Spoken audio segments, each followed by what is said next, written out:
external manifestations of those living in the spiritual world. Xiefeng. People who are internally rich no longer focus on external forms and performances. When a piece of writing is taken to the extreme, there is no other wonder, only appropriateness.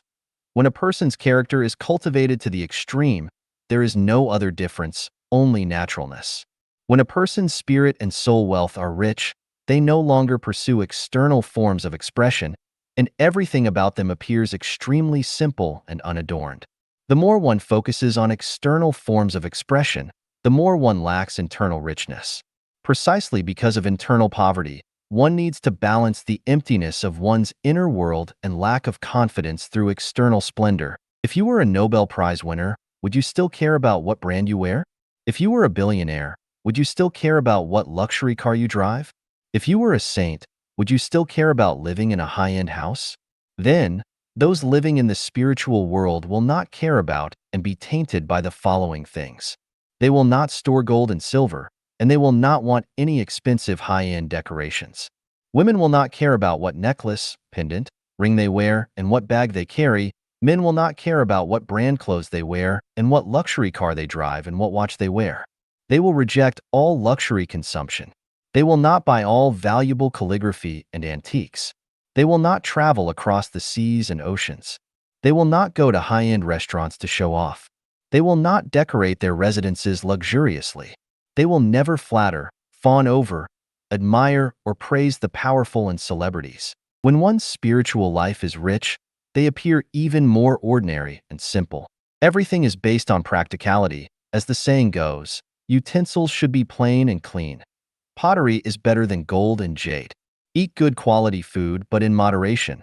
Vegetables are better than costly delicacies. Everything is measured by comfort. As long as clothing, accommodation, travel, and use are comfortable, they do not care about the external splendor and luxury of things. They will treat everyone equally, respect the elderly more and sympathize with the weak, rather than respect the powerful and celebrities and despise the lower classes of society.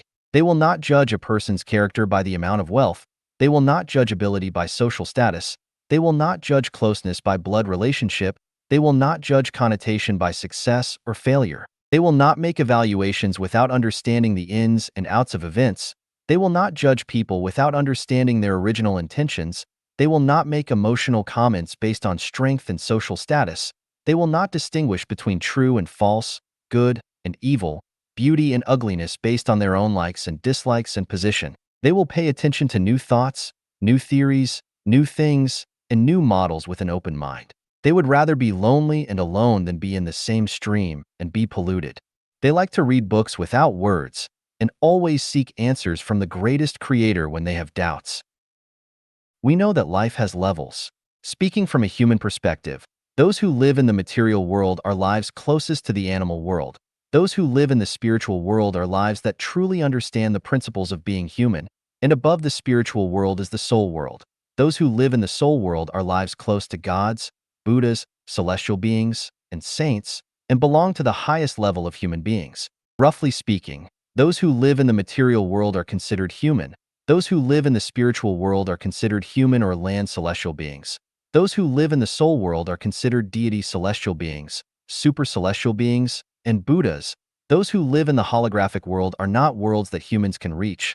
That is the realm of gods and the greatest creator. If a person can break free from the shackles of the material world and live in the spiritual world, that is already a remarkable achievement.